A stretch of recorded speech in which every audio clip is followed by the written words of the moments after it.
Earthwork Tool from DiRoots can help you easily perform earthwork, cut, and fill volume calculations. And it does so in a way where we're reducing complexity and focusing on speed and accuracy.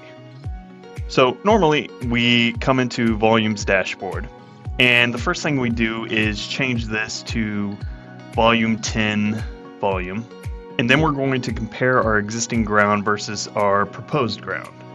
That's what we always do. Now, when we look at Civil 3D volumes, there's a couple of things you'll notice. I can't subtract topsoil from this number. It's a stuck number.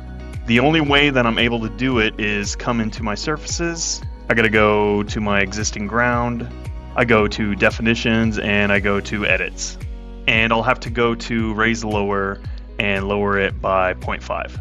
And then it'll give me a volume based on topsoil, right?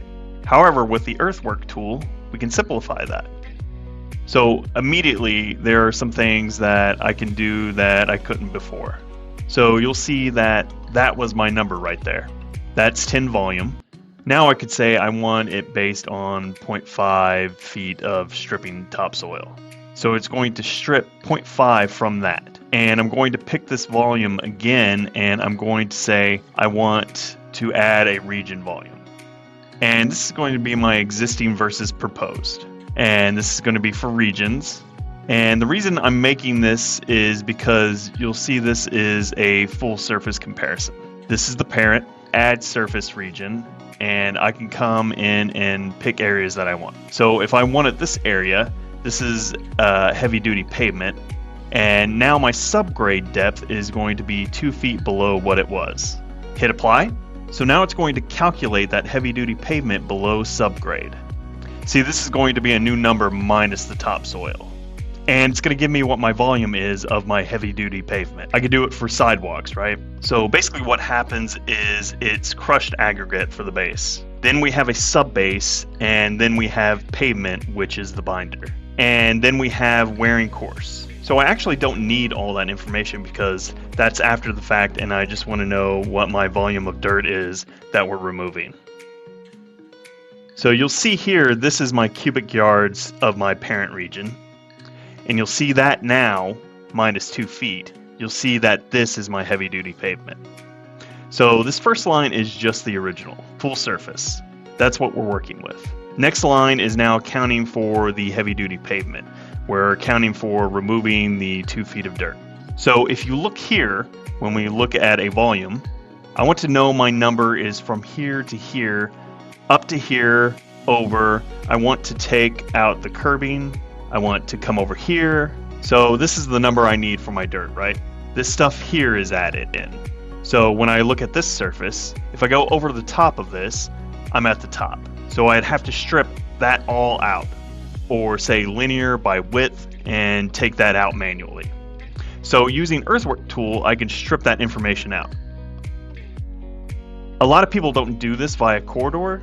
We're doing it via corridor so we can get it a lot easier, saying that we want the datum surface. But if I'm doing this via feature lines, and my feature line is making this, I need to have a way to remove that volume. That's the 2 feet that we're talking about here. So one of the cool things about this is once I have these volumes, and let me put this back to 0 for a second, I'm going to add region volume, and it's going to be existing versus proposed, and this is going to be my new volume, and I'll put the 0.5 into this. And then I'm going to come back over here and add a subregion. So watch. I'm going to change this a little bit and see what happens. So this is my original volume. This is going to be my new one. It's going to be my heavy duty. We'll call this minus topsoil. So when this is all done, I'm going to get surfaces over here that I can put into sections. So you'll see now I have volumes over here, I have definitions. So now that I have that, I can export that. I can create a table, but also if I'm putting this information into something, or I'm doing profiles, or I'm doing geotech. Let's pick one from here to here, and I'll hit enter, and this is my road A test. So now I'll go profiles, create service profile, road A test. I want my existing ground. I want my proposed ground. I want my stripped topsoil. So I can put all of these surfaces, I'll say draw in profile view. So now you'll see it's going to draw all my surfaces. So this is my original surface. That's my minus topsoil. So now you'll see that this should all be in a cut situation. It's actually removing everything I need to remove now. So pretty crazy and amazing. So if I want to come back in and check other surfaces, all I have to do is just come back to my profile. Now I want to check other stuff. So not only am I getting earthwork volumes, I'm getting a way to strip the volumes out. And it's making the surfaces as I do it. And I can put them into sections, I can put them into profiles, I can put strata to them. I can even view them in a viewer if I wanted to, and I wanted to see where they were. So there's three things I always do a test pit for when they dig a pond or they're digging deep.